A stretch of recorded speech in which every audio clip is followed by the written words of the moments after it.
Yo, and welcome to the 95th episode of Lake of Rage, Pokemon Trading Card Game Podcast. I'm your host, as always, Kevin Clementi, aka Mellow_Magikarp. I'm joined today by a very special temporary guest host, joining us for the third time. Perfect. Third time, all the way from the other side of the world. We figured out before we're 16 hours apart. Was that the number we said? It's too far. I feel like I'm in the future right now at this point. So. I mean, you're essentially in the future, right? You are playing an entirely different format. But if you don't recognize that voice, or you didn't read the title of the episode, we have Ethan Hegyi, aka Hegster, joining us once again from Japan. Hegster, thank you so much too. You are currently recording this on a Monday morning, and you had to accommodate my less than accommodating schedule considering the time difference. So thank you so much, first and foremost. Yeah, happy to be back as well. Happy the viewers want me back as well. And yeah, I mean, we're here talking about Pokemon, our favorite thing as well, future format. So there's a lot of exciting things to talk about, a lot of exciting things that I've been sharing over on my end. And then, of course, having another platform here to share to some more viewers about how post-rotation changes, how the game gets more exciting. I know it's good news, right? We get good things happening within Pokemon cards coming out. It's exciting, and I'm happy to talk about it. So you just mentioned your own platform, and normally we do at the end, but like this is one that really should be pushed at the beginning. So you've kind of labeled this like Hegster Radio on your Twitter. How did that get started, and how much are you going to be doing that? Because I have enjoyed being able to tune in, not so much, unfortunately, due to the time difference, but when I can check the recordings, I 100% listen to them. How did you start that, and do you think you're going to keep going with that?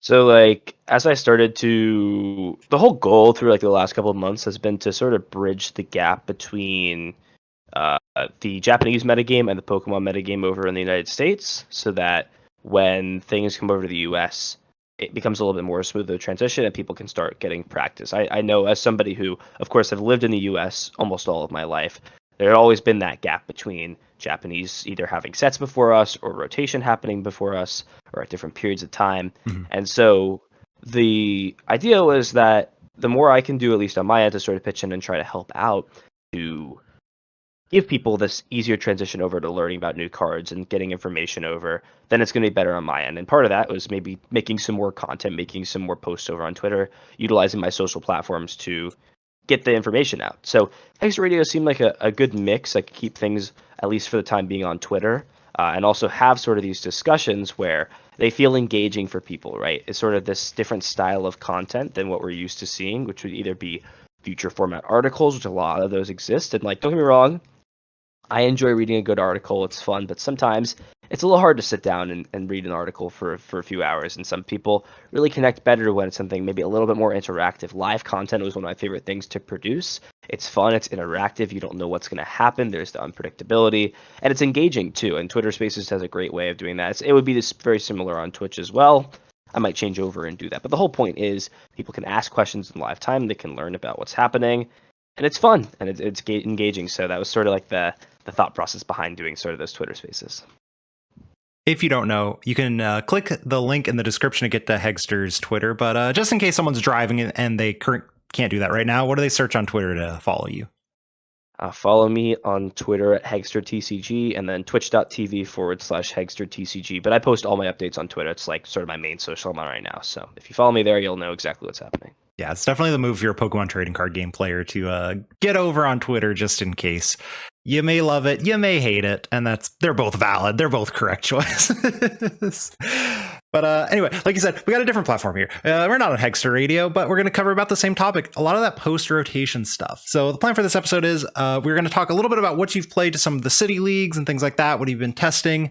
And then we have some questions from Twitter. Twitter.com/LakeOfRagePod. I posted this before. If you ever want to be able to ask a question on the pod, we used to do live on Twitch. Now we don't, because it's a little inconvenient for me, unfortunately. But be sure to follow the Twitter so that you can potentially ask some of those questions of our guests as well. And if your question doesn't get asked, sorry, but some of you asked some really specific stuff. And we're kind of going with a little more of a broad overview of everything on this episode. And then we'll be able to dive into the specifics, probably a little bit later. But anyway, you've competed in some city leagues, and for those who don't know, it's about the League Cup or something like that, right? We had a whole episode on that if you haven't listened to it already. But what have you been playing? How have you been doing in it? Like, what are the decks that you've been gravitating towards, and how have you been finding the post-rotation format so far? So post rotation is very different in the sense that a lot of we sort of have something that's a little bit more polarizing. Like, so decks still gatekeep other decks. Like, don't get me wrong. Like, I mean, I had said this a lot, but cards like Sableye, right, are still very, very good at keeping certain decks out of the format. But the way that the format's sort of evolved to this point is there's sort of 6 to 7-ish decks that are considered viable that have outs against a majority of the matchups, right? It's not a guaranteed thing, so to say, but they're very, very solid against them. So against a plethora of matchups. So sort of my philosophy when going into matchups is to, or any format, number one, is to understand what makes a deck good, right? And what tools do we either lose when going to rotation, right?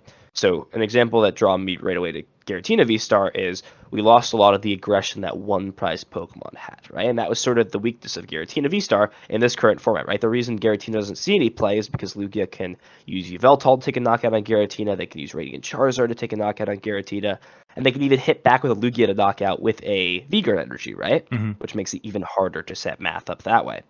But now those things are gone, right? So Giratina was immediately something that players had looked back to, and it's got a lot of really, really nice tools and really, really strong aggression. So that was the deck that I played from like the start out to play, because why would you not? You've got Sableye to take care of a lot of the one prize things. Giratina now can use Star Requiem as well. There's nothing that's really preventing Star Requiem from going through. No funny business like Yeah. Parasol anymore.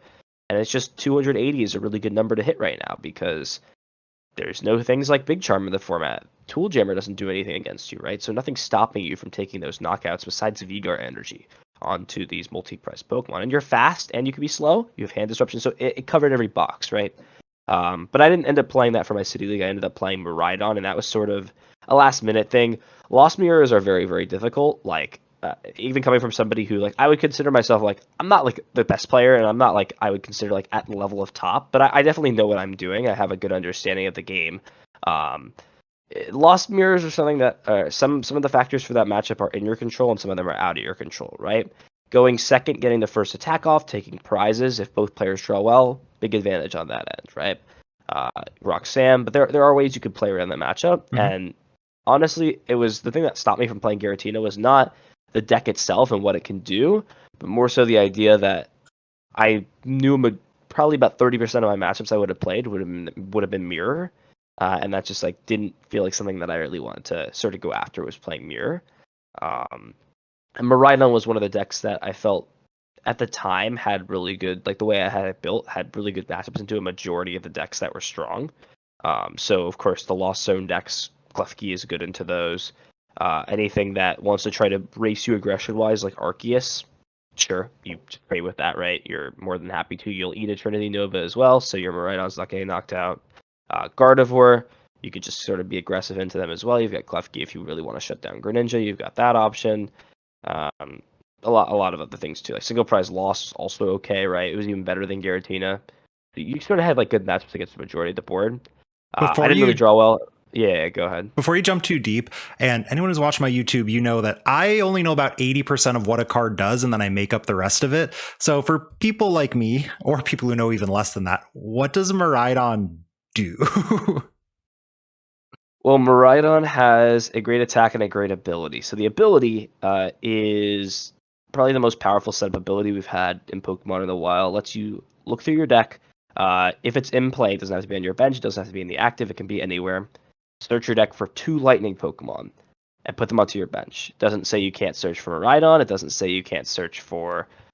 Can't only do this once per turn. It's just that's how it works. So Wait, so usually Miraidon can be on the bench and use this ability? it can be the Okay. active too and use the ability. Yeah, This goes back to me not knowing what cards do. That card's so much more. That card's better than I thought it was. I was like, bro, you have to find a switching card. Oh, okay. Anyway, keep going.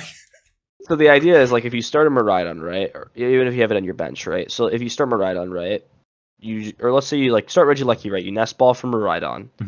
So then you Miraidon, you use Tandem Unit, and that finds you a Miraidon and a Regieleki. And then you use the second Miraidon that you found to find 2 more bench Pokemon, and now you played 1 card from your hand, and you have a bench full of 5. That's disgusting. Yeah. And it also means that you can essentially commit more cards in your deck to just playing consistency if you want, or playing more energy cards. You're a Lucky Generator, which is essentially a new Max Elixir sort of card. Look at the top 5, and you can choose up to 2 Lightning Energy you find there, attach them to your bench Lightning Pokemon. Doesn't have to be basic, just bench Lightning Pokemon. That's pretty good. So you can put it on like once. Mhm. So there is that option. But essentially, like, City League didn't go well because I didn't really draw well. I had something come up with a judge call that happened, and it was sort of unfortunate. Like in the moment, definitely think that it wasn't a correct call, but that's sort of how I lost out on my chance to go to Yokohama as a player, which was unfortunate. But it happens in Pokemon, right? We move on. So, but now It's good to hear actually, bad judging happens yeah, everywhere.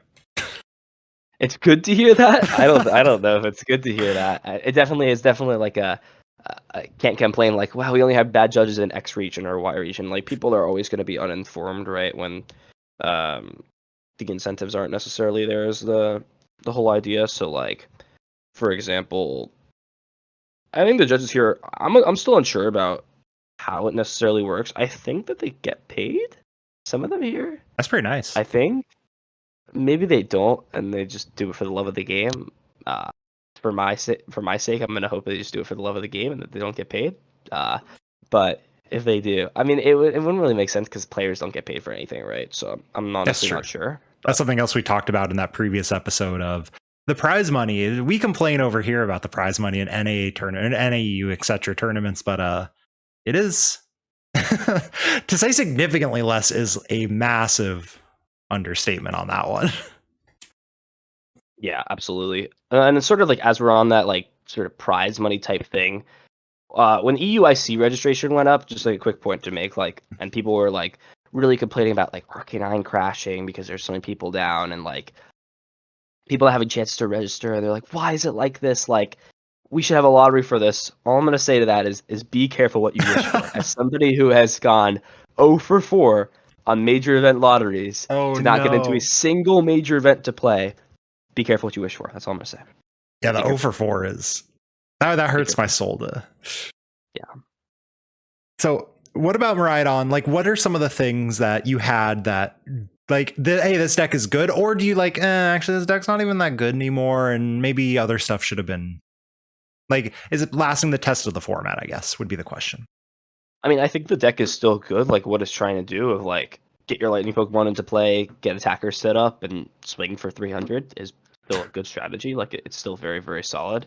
I think sort of the reason that the deck has sort of changed around a little bit is I think that people are sort of understanding Klefki a little bit more for like what it is as a Pokemon. Mm-hmm. Um, It's keys. like That's Klefki is it is a key. That's very true. It is a key.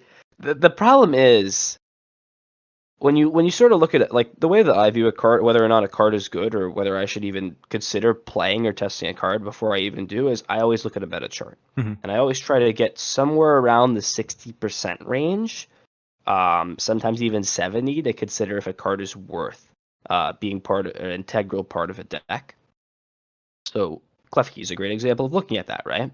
So I need to look at all the meta, and in some way, shape, use, or form, Lefty needs to be good against at least 60% of the decks, right? So Mm-hmm. the way to look at that is, okay, let's sort of analyze everything, right? Giratina and Lost already make about 50% of the entire Lost decks right now. It's Mm-hmm. about 50% with where it's at. So that's good. And then Mew is another deck that it could be solid against, right? So that right there is about 60%, right? So, okay, Yeah. solid, worth considering. The problem is you sort of look at general meta trends and how it fares against other decks, right? And the problem is it's only good against those 60% of decks, right? Mm-hmm. Things like Lugia are already matchups that are a little bit tough for you, right? They have access to single prize Pokemon, they have access to trade back into you, right? Vigor Energy really doesn't Vigor Energy can also stop certain things. So they have Dunsparce as well. It can get a little bit difficult. So there are things like that, right? Mm-hmm. The other problem too about playing something like Klefki is you're playing something that's a little bit more inconsistent in your deck, right? You have to commit 3 deck slots to something, and on top of that, it's sort of anti-synergetic, right? You can't use Tandem Unit under Klefki, right? So if you start Klefki, you're limited a little bit in the plays you want to do. You really want to be valuing those early attachments so you can get early game aggression, right? If you have to commit those energy attachments to move Klefki out of the active, just to bring up a 2-price Pokemon to then use Tandem Unit on that, it's a little bit counterintuitive, right? Sometimes it can be a little bit detrimental. So sort of what players started to do is they kind of went back to the drawing board with Miraidon, and they were like, okay, can we play this deck without Klefki like we were doing originally, like first week of release? But can we do that so it still beats Lost Zone? And I think what they came to, and sort of the similar conclusion that I've come to, is it's possible. It's just a very different approach. And it revolves around, instead of trying to hard lock Lost out of the game through like a switching kind of strategy to like hit into Klefki, move into Klefki, back and forth, relying on Luxray V to do the job. To essentially utilize something like Judge to put your opponent to a 4-card hand, then discard a trainer card with Luxray. You could still do the boosted damage if you have 2 Regieleki VMAX in play. Mm-hmm. That's 90 damage. So you still knock out Klefki, and then of course you're going to knock out Cramorant even with 1 Regieleki VMAX in play. And then pretty much say, hey, if I judge you and you have Colress, that Colress is now gone. You can't do that. Or at that point, you're going to have 2 Flower Selectings and a Greninja, right, to find yourself the Colress. Otherwise, I could just do it again, right, and trade 2 for 2, and then from there try to just keep the aggression game. I can like Lightning Wall down the line, right, to try to. What's a Lightning Wall? What's a Lightning Wall? Yeah. So Lightning Wall is the second attack on Regieleki V. That card is really broken. So of course it has the single energy attack for 30 damage for a single lightning energy that says switch your active Pokemon with your bench Pokemon. So the original strategy was that you use that attack with the boosted Regieleki VMAX to do about 90 damage and then switch into Klefki, right? So that was your whole strategy. It's broken. That sounds disgusting. Turn, hit 90, go into Klefki, your go, right? That type of thing. But it also does an attack for 2 lightning and a colorless. It does 100 damage, and it says during your next turn, damage done to this Pokemon is reduced by 100. That's a lot. Okay, that's pretty good. Which is surprising, right? Yeah. I mean, we're so used to like V Pokemon being like really terrible, right? Like you just like, okay, so I want to VMAX it, right? I want to VSTAR it. But like this is an example of like what V Pokemon I think could have been, which is like solid like this. Good attacks.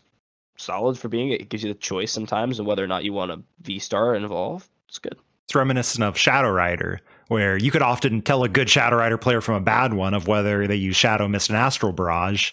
And it seems like the same thing here of like, oh, those are both like very valuable attacks. Like hit and run is always good in the trading card game. And then minus 100 is, I mean, this is like incredibly good against any single prize deck. It just seems like the only single prize deck that really exists is Lost Box, and then kind of Guardy, if you want to count that. I don't know if people count that as a single prize deck. But yeah, that's a pretty good card. I've never read Regieleki V, honestly. So today I learned. I do want to ask too, and now I've forgotten. Oh, heck. Okay, never mind. I don't want to ask anything else about Miraidon. Are there other things that you've kind of like gone into, or is it still like you think Miraidon just should see more play and more success? I think the West's approach to decks are pretty much going to come down to a lot of the times, at least for like my understanding, like when people decide to play decks and focus on them, they want it to have a good matchup spread against everything, right? So Miraidon is definitely one of those decks that like can beat everything. It has the tools in the format to do it. A great example too is like, for example, Lugia on paper is a pretty bad matchup for Miraidon, right? They could use Stonejourner to take knockouts. They can even take 2 3-price knockouts to win by going Stonejourner, knockout Regieleki VMAX, and then using Tyranitar with 4 single strike energy to take a knockout onto a VMAX, right? So that line of play exists. However, something like Lugia can play a 1/1 line of Flying Pikachu, which shuts down the strategy because Flying Pikachu takes knockouts onto Lugia V-Star, right? If it gets set up. So it can take 4 to 3 essentially that way, right? And then Tyranitar and Stonejourner can't hit it because of obviously blocking basics from hitting it, right? Yeah. So, and they don't have the like escape rope boss strategies in lists. No, they don't play escape rope, no. Okay. Not in Lugia. So that's pretty good. In fact, yeah, so there's like sort of that strategy about Miraidon. You could choose to play Flaffy in your deck. You could choose to play Radiant Greninja. There's pros and cons, and there is flexibility. It is definitely, I think the thing holding it back is it really lacks a consistency engine, and it's really reliant on finding energies off of your Eleki generators. It doesn't really matter how well you sequence and how well you play the deck out. It is a, I mean, for anybody watching, like if you want to get into playing post rotation decks and you don't want to feel overwhelmed right away, like my recommendation to anybody who is either at a beginner level or trying to get into this, or doesn't feel maybe as confident with Lost Box at the moment, or one of the Lost decks. Gardevoir also is a very complicated. Like a lot of decks are pretty complicated now. Like you have to. Lugia still is a deceptively hard deck. You still have to know what you're doing with that deck. You still have to know what you sequence. Mm-hmm. I mean, what else? Mew is also a deceptively hard deck. Like it's not as easy as Fusion Systeming, especially in this format. You got to be really careful. Giratina, not an easy deck. Lost single price lost, an even harder deck to play than Giratina. And I'd say like besides Arceus Giratina, like this deck is also a very good intro deck. These are Arceus Giratina and this deck are two decks that I always recommend to players just getting in to just say, hey, while you're going to learn a deck that's pretty simple, you're also going to get a good understanding for the format.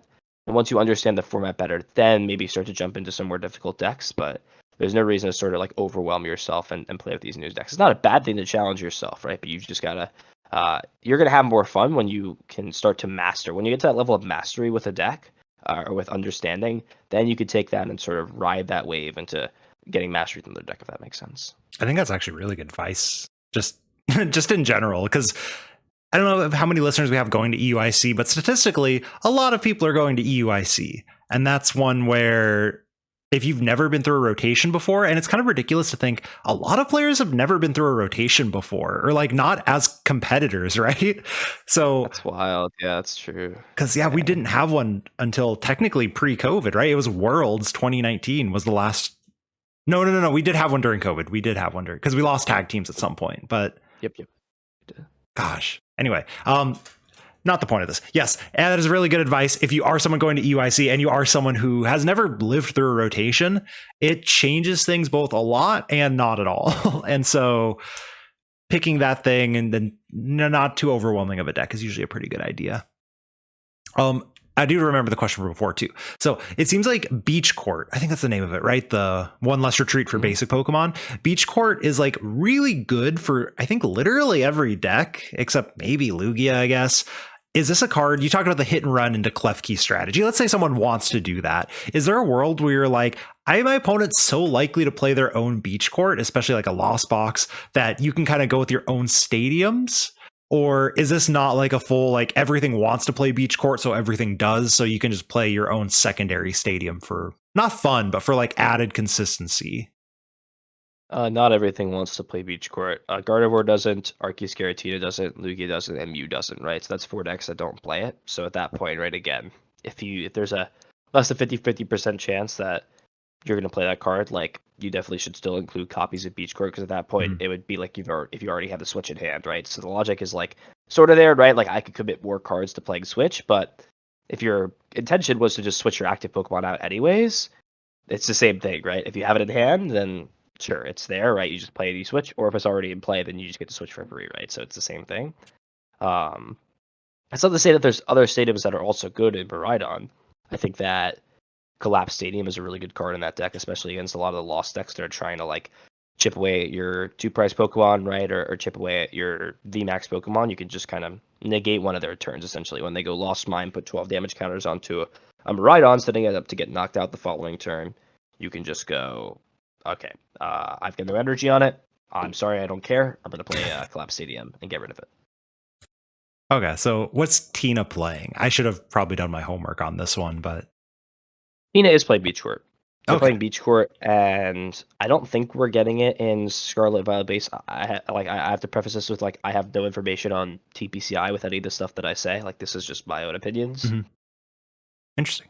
I don't think we're getting some of the new cards from Triplet Beat, which is the set that has that just released on Friday here in Japan. We got another set on Friday, and it has the EX of evolutions of the starter Pokemon. Those are pretty sick. Is like probably like the good one because you discard a grass from your hand and you put 3 counters on a bench Pokemon, and then you do 120 and 120 more if you return an energy to your hand. So it's pretty solid, especially as a stage 2. It's got a lot of HP as well, so it's got a lot going on for it. But the best card out of that set is Jet Energy. Do you know what Jet Energy does? Jet Energy, is that the one that's a rainbow energy if it's attached, but only if it's the only special energy? That's an entirely different one. Okay, then I have no idea what Jet Energy does. I don't know its new name. It's just Prism Energy rebranded though, that card.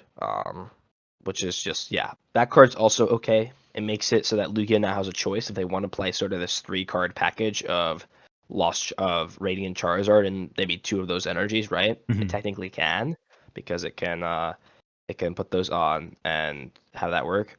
Also, interesting enough, it can actually now transition over to a fully colorless build, but I'm sure I'll have some time to talk about Lugia later. But the main reason I wanted to bring it up was Jet Energy is a colorless energy, but when you attach it to a benched Pokemon, you get to switch that Pokemon with the active. So the reason I bring that up is it's really solid, because let's say you have a Comfey in the active, Comfey in the bench, you start turn 1, right? You can use your Flower Selecting in the active, then Jet Energy the bench Comfey, and not only does it switch it up the active to the bench, but it also gives you your pivot back to retreating for the turn, right? So it essentially acts as 2 switch in 1 at that point. You can even decide to just play your switch card already, like you were going to, if it was just an energy card, and that way you save the energy in case you get judged next turn, right? So you have that protection against you for an extra switch card, right? So it's really solid. It's really good. That's pretty good. Unfortunately, like you said, it's not coming out here. So y'all just got it. So we'll start to see it in lists, I assume, because that is an incredibly powerful effect, right? Yeah, it's very good in both the single price lost decks. Giratina is really, really enjoying that card. I think it's made Giratina an even better deck than it already was. It was kind of a weird energy split. It was like 4 grass, sometimes 4 grass, 4 psychic, 4 water, and then playing like 1 recycler to 2 recycler. But now with Jet Energy, you can sort of cut maybe a grass energy out of your deck, right? Play Jet Energy, and then you can cut something like a water energy as well, potentially, and play another one because of how strong Jet Energy is, right? The deck wants to get cards in the Lost Zone, it wants to be pivoting in and out, and it just gets to essentially do more of those for less deck slots, which is exactly what the deck wants to do, and it has a lot of options on what it wants to play. Does it want to play Clara? Does it want to play things like Thornton? Does it want to play more Energy Retrievaler, more Sableye? Does it want to play more Roxanne in the deck? Like, it has cards that it wants to play. Yeah. More Nest Ball, Pokegear to be more consistent. Like, giving yourself more space in this format right now, when we have a limited card pool, it's a good option. It's a good idea. So we reached out on Twitter for some questions, and one of them was one that I think everyone who clicked on this podcast wants to know, and then was asked several times. So this question was asked by 3 separate people. So we have at the diff TCG asked it, and we have Mike Fouché, and we have Raffle G. And I want to give a quick shout out to Raffle G, hosting a new podcast, the Memory Capsule Podcast. And I'm shouting it out because they just did an episode with Andrew Hendrick, who is a guest that has been on my list of wanting to interview for a while. And so go listen to that one and pretend that we did it instead.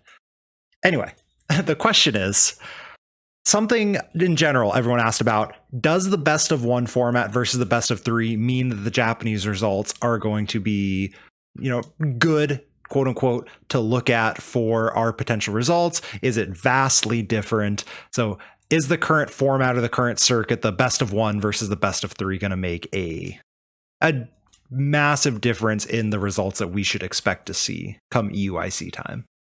In terms of deck popularity and strength, I don't think it really matters. I think a deck is going to be strong in best of 1, as strong as it would be in best of 3. Now, it's not to say certain archetypes are completely limited out. I mean, Sander would not be able to survive in a climate like this in Japan, because it's 25 minutes best of 1. He's going to get slow played out of every win that he wants to get. Right?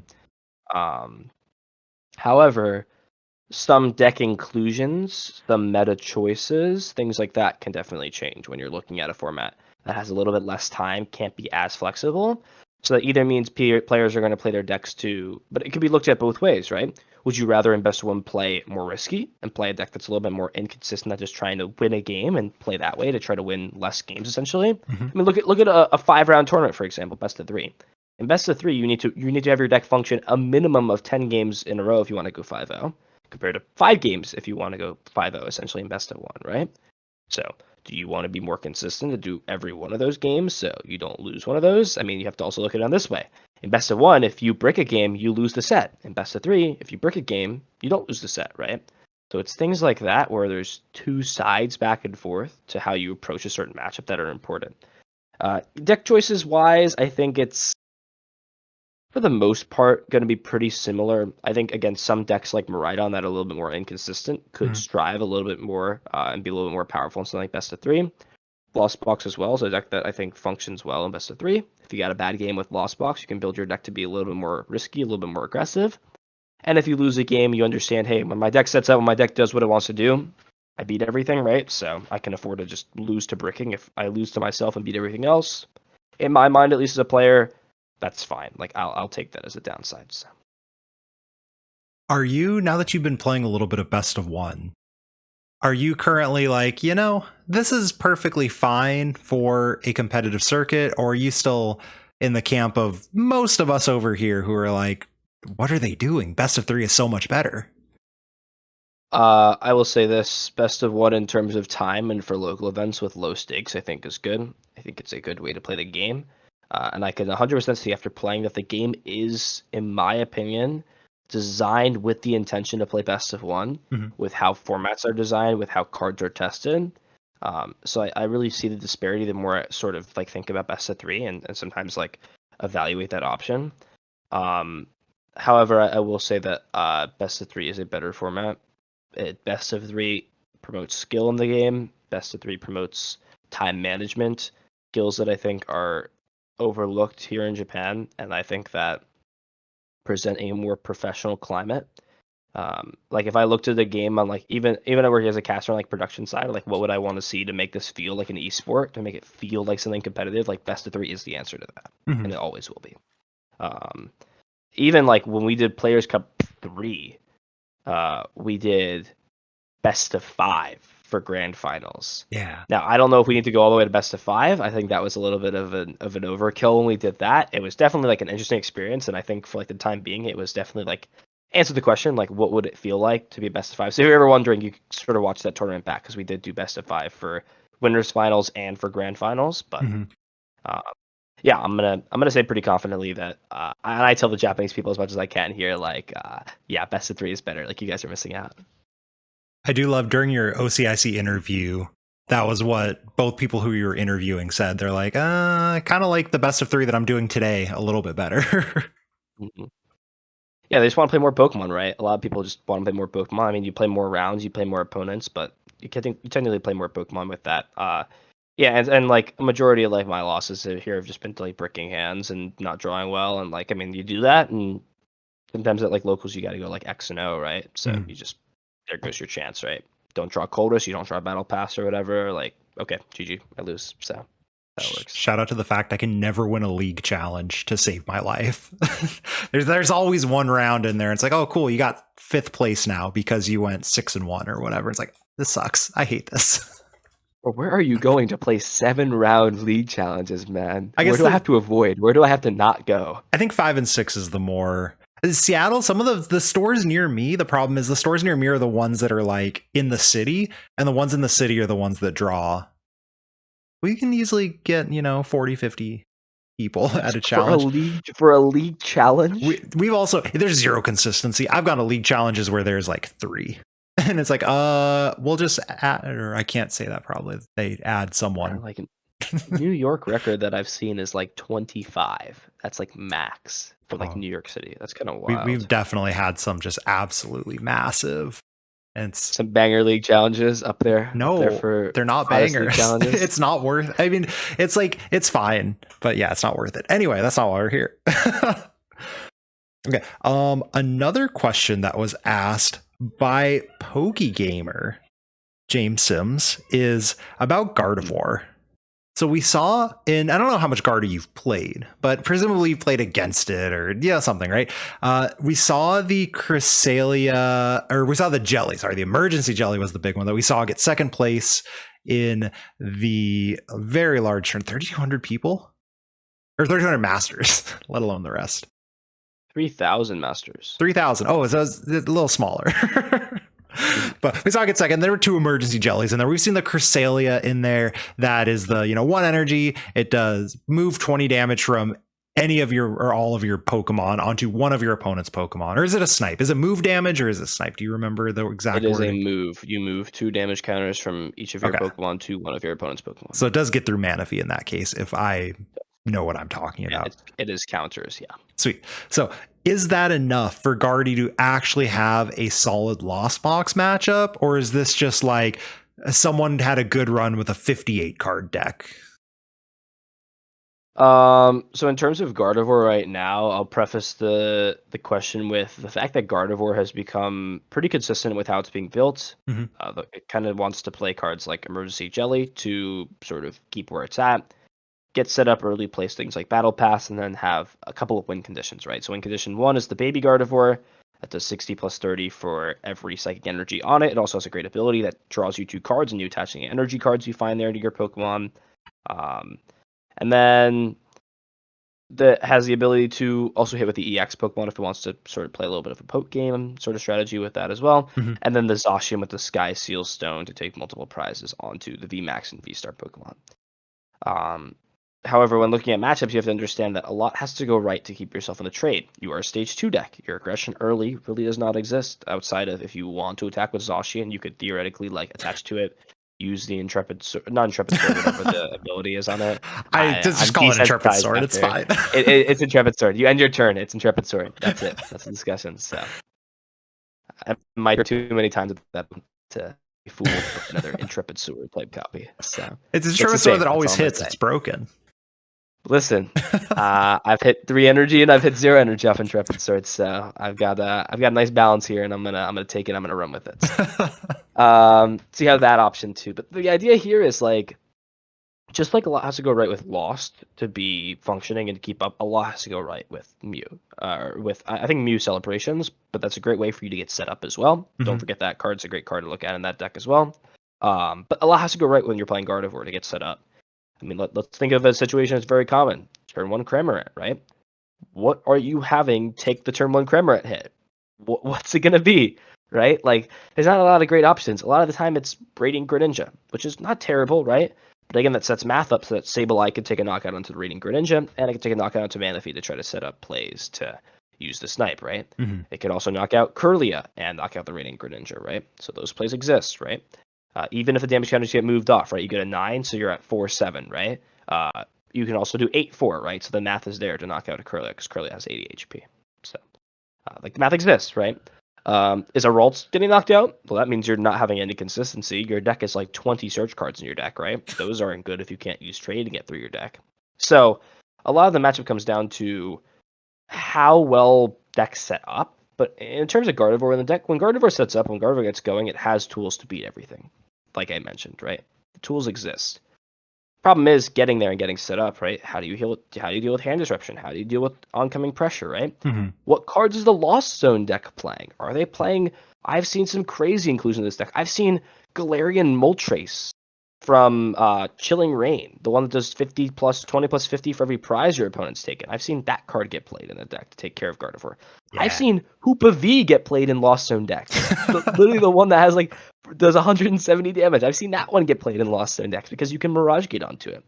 Yeah, just random cards can exist to take care of specific pieces in the deck. So I think that Gardevoir again, like, it wouldn't exist as a deck if it couldn't handle things in the format, right? But there are glaring issues the deck has. How does it deal with early aggression? How does it deal with getting pressured by certain Pokemon? How does it deal if it gets hand disrupted?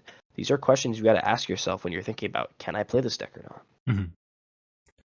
So one other thing that I want to get while we're on Gardevoir, because someone, and I know who that someone is, yelling at their headphones right now listening to this. You mentioned Gardevoir.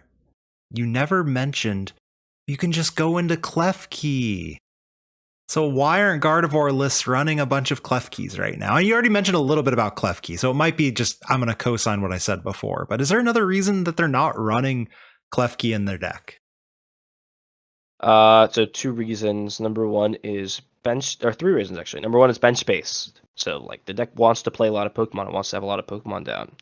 Against Lost, for example, you want Cresselia, Greninja. Let's count them. We got 6 here, right? Cresselia, Greninja. Let's go 2 Ralts, Manaphy, It's 5. and then you got 1 flex spot, Zacian, or a 3rd Ralts, right? 'Cause definitely want to have 3 Ralts down because if Yeah. one gets knocked out, then only got 1 going on, right? Anyone So who's that's your ever 6 played right there. Zoroark is like, you need more than 2. Yeah, 2 Zoroark's not going to cut it, right? Um, so that's it, right? No flexibility there, right? And I Mhm. didn't even mention Klefki at that point, right? Yeah. So what's your cut? You play 1 Klefki, well then your opponent plays Ralts down. Oh, my opponent plays Escape Rope. Okay, I don't have my opponent's not ability locked anywhere, right? So now I need to play 2 down, right? Where's my cut now? Well, if I have Klefki, I don't have Radiant Greninja, which sure there's your bench slot, but that also means I have no consistency. So that's reason number 2. You shut off your own Radiant Greninja. You want to just get set up. Sometimes your opponent's going to do what they want to do. That's just Pokemon sometimes, right? We don't have trap cards in our game, right? There's no team flare gear. There's no power spray, right? Like you can't interact with your opponent when you're trying to do things right now, right? So that's sort of the idea and the concept. And number 3 is there's a niche interaction that exists that actually makes Klefki detrimental to Gardevoir. It's the fact that if Klefki's in the active position, Water Veil on Manaphy is shut off. So Wait. That's so bad.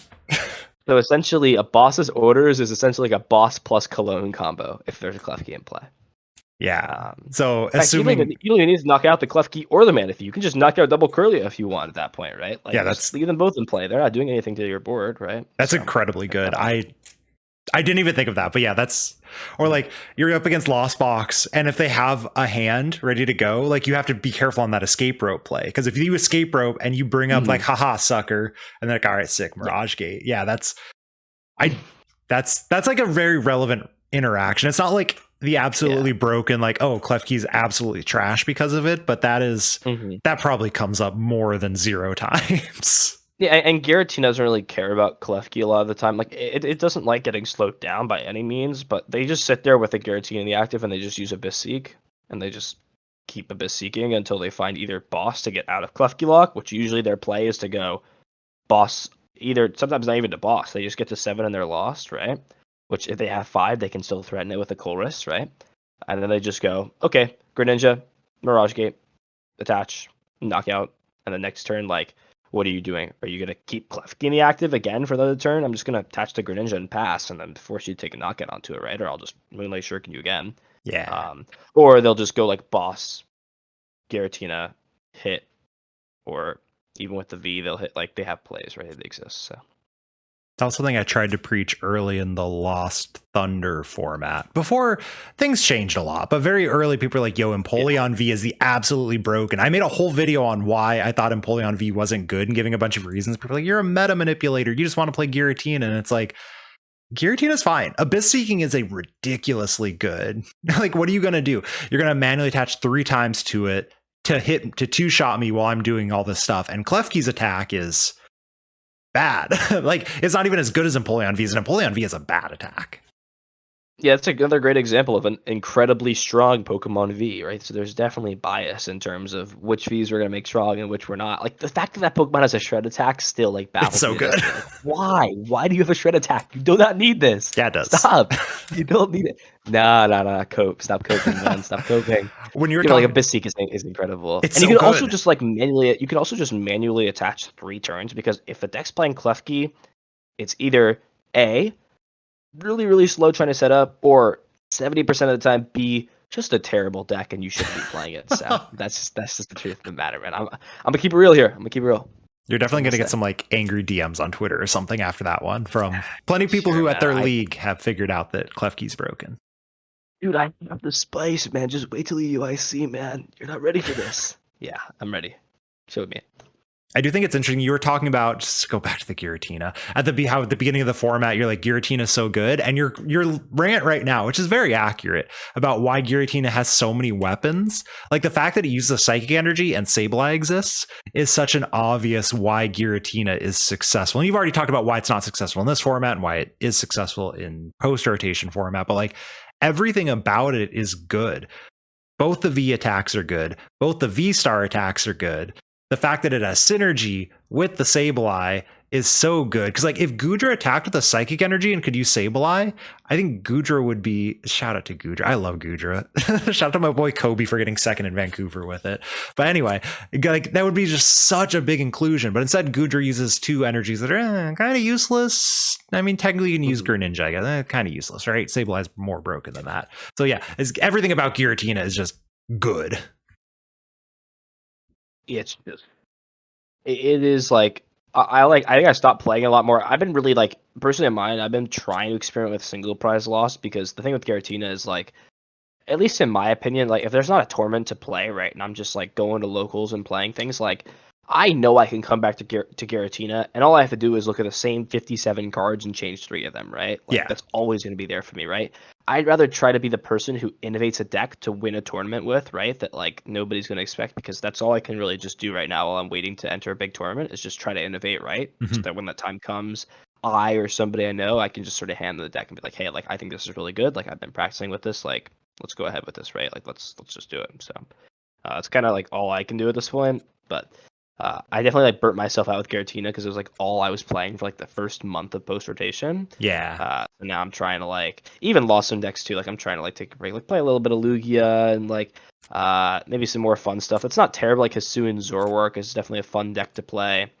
You kind of just like hit for big damage and play the game of like you're kind of like playing a game, right? A Pokemon, but you're playing like a fun mini game within Pokemon of like how can I damage all my Pokemon and put little counters on them all and do what my deck wants to do. So it's like a fun little mini game. You feel like you're like playing solitaire. It's like one of the fun decks to play solitaire with, so I enjoy it. One more deck that you didn't mention whatsoever in there, which is very interesting to me, was anything involving Arceus. So Travis Hollerman TCG on Twitter asked, what do I do with my Arceus cards in my binder besides put them next to Duraludon? So what you do is you take Arceus and you put it next to the strongest VSTAR Pokemon. What you always want to do with Arceus is you want to look at the tier list, right? And you want to see, okay, there's any VSTAR Pokemon, can it be Arceus, right? Like, can you throw it in with Arceus, right? And so you go, okay. Well, this might take some time, so we'll go, okay, Giratina. And then you think about it and you're like, no. wait, I can just play Giratina with this, right? Like, why would I not want to like do 280 damage to my opponent? So True. play with Giratina, and that's sort of it. It's a good deck. It's very linear. It's very straightforward on what it wants to do. It's consistent. It has access to Starbirth. It hits for big damage with Giratina. You can always pitch away double turbo energy. It counts as 2 energy. That's how you can fulfill the lost impact attack requirement. And you have, of course, the best strategy in the history of the Pokemon trading card game. You've got Judge and Path to the Peak. What else do you need? Should everyone be investing in their full art judges right now? Is this just like an absolute staple card? I think you should adjust and play promo judges from like Heart Gold and Soul Silver if you're gonna pay full art prices, maybe. But that's just me. I think that I would rather play Reverse Hollow Heart Gold Soul Silver judges. That's the like judge tier list real quick is probably like HGSS. That's it. I mean, yeah, it's definitely like HGSS, like above the camera. Probably like, I like the Lost Thunder full art. Yeah. And then probably Breakthrough Judge, the new full art that came out, I think. The character and rare, then technically. the Something new like one for Scarlet, Violet. That brother's kind of chilling, so I vibe with him too. I vibe with all of them. They're all kind of cool. We're kind of missing the female judge, so we need to get female judge, just like we had male welder. We never got male welder in America, bro. That was such an L. Oh, we didn't. Such an L. No, Bro, he was hot too. Whoever drew that was like, I have an idea for what this is gonna be. The pitch meeting must have gone crazy at TPC. They must have been cooking something up. Guys, imagine what all the girls will do when they see this card. They will need to buy it. I think that would be the same pitch if we get female full art judge, bro. That's all I'm saying. Anyway, actually no, related to this. Unrelated to post rotation though, but whatever. It's my podcast. Are you someone who goes off of art on a card? Do you want to play the oldest version, or do you go off like sentimental? Like, this is the best because I started playing during this era, or something like that. Like, how do you pick? Let's assume money's no object too. Like, let's not. Okay. Don't say cheap. Don't say cheapest. Don't say cheapest. Okay. I play what I can get my hands on. Like, usually, if I'm gonna keep it real, because that's no my fun. philosophy is like, I'd rather, instead of paying like $100 on a full art support, I'd rather pay $100 to build another deck of Pokemon cards, right, or build a retro deck that I'm building on. Yeah. But if I have a choice, right, if money's not an issue, I usually go on either what makes sense for the deck. So what's easier to deck search with? Sometimes full arts are easier to deck search with in terms of like trainer cards. I just like how the supporters look most of the time for the full arts. But if there are like some sentimental like old reprint versions, so like Pokemon Communication is a great example, like the Heart Gold Soul Silver art as well. Wow, beautiful, right? Like that is a card that I enjoy playing the art of. Or The only example of like a card that I will play Bling for is Ultra Ball, because I've been pretty open about Ultra Ball being like my favorite card, and like a card that like I don't know why I love Ultra Ball. It's just the card that like I grew up with. It's like my childhood card, right? It was like Ultra Ball, right, back in like XY. So that's it. But it has to be something that like doesn't make sense. Like I will not play Rainbow Rares in my deck. Do not tempt me with Rainbow Rares. They're not getting played. I'm gonna send you a bunch of Rainbow Rares now. A bunch of Rainbow Rares. Yeah. What am I gonna do with them? You're gonna play them. They're free. They're free. What cards can you get your hands on? I got you some Rainbow Rares. Hey, say less. I'll take it. All right. One last question, and then I'll open the floor if there's anything you haven't said yet, because I'm pretty sure the answer is yes to that. But Scott Free asks, how solved, quote unquote, does the format feel in Japan? So you had about, I think it's a month of this format, right? That's the amount of time? Or has it been longer? January 18th was when the set dropped. So it's been that's longer than I thought. Months now at this point. Yeah, it's been almost 2 months. So you've had 2 months. So Scott's offering the like, is it like 50% solved? Is like 80% solved? Like, does it feel like there's a lot of room for innovation? It just hasn't come around. You know what I'm talking about. What do you think? How solved? We got a second set very, very fast, especially in terms of like a solve format. So all it's doing is just adding even more variance and card pool to what we have. Mm-hmm. I think in terms of the decks that exist, so like looking at what is solved, right? If we want to break down like sort of a definition, do I feel like there's a confirmed best deck in the format? No, but I confirm like there's the decks that exist, like the 6 or 7 decks, like nothing is really gonna pop out of nowhere. I hope that 1 or 2 decks do, because I think it's always fun when new decks are rediscovered or found to be strong. But the metagame in itself is probably 80 to 85% solved right now. I say that again because I think 1 or 2 decks could maybe find their way in if the time is right, and if people sort of start to understand. Mm-hmm. Trends are getting pretty consistent. We're seeing pretty consistent numbers in terms of decks staying at the percentages they're at, but we're also seeing current trends of certain decks rising, like Miraidon is rising up in popularity. Lugia is continuously rising up in popularity as well. Lost Zone decks are staying at the top. And then there's other decks that are trailing that will always be there. Like Mew VMAX will always be there at the top as a tier 1 deck, because it is just Mew VMAX, right? In terms of what is the best deck, or like that question for like top 3 decks, that is still to be undecided, right? I'll give my input on the best 3 decks in the format, because why not? And you heard it from me, so it's going to be correct. I have no reason to disagree with you.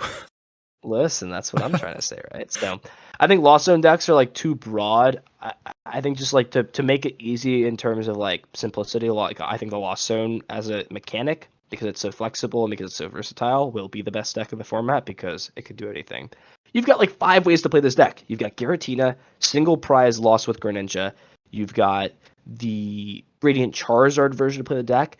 And then also Hisuian Gudra. Yeah. It really exists in this format. It loses Parasol, which is the thing that really put me off playing this deck for a while, because of course it's not truly a lock if your opponent can just like Sableye you 2 or 3 times, but people have been playing this deck. I think people are sort of understanding again, like, hey, like, I mean, my main issue with the deck, like the reason I'm not a huge fan of the deck is because Giratina matchup is like borderline terrible, because they can just Star Requiem 1, ping with Sableye the second, and then because Sableye and Giratina is enough, right? That's 400, so minus 80, it's still enough, right? Even Cram, I think, gets there. No, Cram does. Wait, Cram's 110 plus 2. No, Cram I guess it depends if the Cram's hitting a fresh one. If they're rolling ironing, then no, it doesn't get there. Yeah, so it's 230 combined. That sounds about right. Yeah. So, anyway, tier 1's so Lost Box. Decks, right? Yeah. So Lost Zone is there. I still think Mew is the second strongest deck in the format. You could play either with Fusion to be aggressive. I think Path to Peak Judge is even stronger right now, when we don't have a lot of evolution consistency right now in the format. Mm-hmm. Getting set up for those decks is a little bit more difficult. Path to Peak, super strong card. Very, very self-explanatory. Drapion V is very scary still, but again, Path plus Judge means that as long as you're playing aggressive and taking early leads, you're really, really good. Mm-hmm. And then I think the third deck is kind of a tie between Lugia and Gardevoir, maybe Miraidon too. I'm going to give it to Lugia right now. I think that Lugia, especially with a new set with Jet Energy, has the ability to play a very, very different game plan. It could just play Snorlax It can just play oldie colors Pokemon. It can play like Snorlax, Regigigas in the deck if it wants to as well. It can also play Radiant Charizard again now. It's got access to really good Radiant Pokemon. It can play Radiant Gardevoir to be more tanky. It can play the Radiant that heals 20 from all your Pokemon to be a little bit better against the Lost Box. And it can now play Radiant Charizard, right, to hit, right? 280 is like an even more magical number because it's even harder to get now because we're sort of moving away from that, which is a good sign, right? I like that we're moving to a little bit of a slower game. So I'm going to put it that way. We're going to Lost Zone decks, Mewtwo's number 2, and then we'll put Lugia at number 3 because I think that deck is still really, really good. And then as soon as we get a card which is like due for like Searching Evolutions, right, to make the deck just a little bit more consistent, right? I think all the better for that deck. I think the deck just gets the biggest buff out of anything. So if anyone listening to this vomited as soon as that tier list was almost the exact same as the current standard format, be sure to leave a YouTube comment or at Hegster on Twitter just to let him know. Yeah. It's not all terrible. Like if I have to like extend it to top 5, it's probably Miraidon Gardevoir, like where I'm at. Probably Gardevoir Miraidon. I put Miraidon probably at the 5 slot now. I think it's really like it's just showed it can't really keep up as well. It's very reliant on finding pieces. It's subject to hand disruption. It's got a lot of weaknesses, but when it sets up, when it gets going, it is a high roll deck. When it rolls the high, when it hits the highest, it's like better than Mew highs, right? With like how it draws, right? It's that curve. But it's just my question is, if somebody can build a deck to be consistent and do what it wants to do and handle these matchups, it's going to be a really strong consistent deck. Just the problem is, a lot of times there's like 1 or 2 decks right now in the format just get in its way, make it difficult to do what it's trying to do. Yeah, it seems like as a whole, the thing isn't the format. The games seem interesting to me, and that's what I'm excited for. But like Sableye still exists, and Lugia and Mew Okoing stuff still exists, and that spread, and Giratina Okoing stuff, that spread is what's so hard because like you can't wall, and that what beats the single prize lost box stuff, and probably some walling stuff. But you can't wall because you're gonna get Okoed by the other stuff. It's like, okay, I'm gonna out Oko you. It's like, well, Sableye exists, so you can't uptrade these things that are Okoing with the Tyrannitars and the Giratinas because Sableye and Cramorant are just gonna outpace you. And so it's you're on both ends of the spectrum, and that makes, I think, and I could be wrong, but judging from what everything you said, it's still true. That's what makes it hard to kind of quote unquote solve the format. Yeah, exactly. So before we finish, one thing that you didn't get to say, because I assume you had a mental list that would have taken a 5-hour episode, and sorry to everyone who wanted a 5-hour episode. I legitimately got told that yes, they would accept that, so bring back the Hegster radio. But what is one thing that we didn't get to mention that you're like, this seems pretty important, or this is part of my testing, or this is a cool theory I have if anyone wants it? We sort of covered a lot, but I would say like to anybody like watching, like when it comes to a new format and when it comes to playing, like this is like my favorite time to be playing the Pokemon trading card game because the creativity is so endless. Don't think the format is solved right away. There's still so much potential. There's still so many decks that I didn't get to talk about that have strong placings. Palkia is still a really strong deck. You've got a lot of these other VSTAR and VMAX Pokemon that sure they get kept by some stuff, but they've got a lot of other great potential. Hisuian Zoroark is another really cool deck that does a lot of damage, right? Has a lot of potential. So there's things like that. Oink So alone? No. You signed an agreement with me that we wouldn't talk about this. You signed an agreement. I have the paper right here, man. You need me to pull it up? Oh, that's fair. That's fair. Yeah, but even things like that, right? So have fun with it. Have fun when you're playing a new format. Really try out different things and try to find something that works, right? Try to find something that's fun. But at the end of the day, what you may come to realize is that the meta exists because the meta is built by people who want to win in the Pokemon trading card game. But the nice thing is, with a new format, with the creativity, with where the power level's at, you can have fun playing Pokemon in a variety of different ways. You want to be serious about it, the decks are there for you. You want to try new things out. You have a little bit more flexibility because the gatekeeping is not at as high of a level as it has been in the past. So have fun with it and enjoy yourself. On that beautiful inspirational note, where can people find you if they want more from you? Follow me on Twitter at HegsterTCG. I've got the best updates and Twitter content on Pokemon Twitter. So yeah, if you're not following me already, then you're already making a mistake. But in all seriousness, yep, give me a follow there. And then twitch.tv/HegsterTCG might have some content there. YouTube as well at HegsterTCG. And then follow my Instagram as well Ethan.Hegyi if you want to sort of check out some more personal updates and stuff on my life. I'm going to be hopefully trying to like boost that social up a little bit more and hopefully adding some more content over there. But yeah, that's pretty much it. And as always, thank you for having me on. It's always a pleasure to be on. I know the fans enjoy hearing some more about post-rotation stuff. And if you're finishing up this episode and you're like, man, I'm really excited to play some more. I want some more information. My Twitter page has got endless amounts of content, threads on certain decks, a lot of great information. And of course, I usually try to like or retweet some of the stuff from some of the Japanese pages that have a lot of other great resources and information. So you can kind of go down the rabbit hole there if you follow through that page. Cannot recommend enough. There's plenty of people spouting things about post rotation, but follow the person who is actively playing it constantly and, you know, talking about it with other people who are playing constantly. And yeah, so go follow Ethan if you're not. Myself, you can find me on Twitch, Twitter, and YouTube at mellow_magikarp. You can follow the podcast at Lake of Rage Pod. Be sure to leave a review if you're on Apple or Spotify. Apparently has reviews. You just click a number, preferably the 5. The 5 is like, it's a really good number. You should click the 5. And it's been another episode of the Lake of Rage podcast. We'll catch you all next week.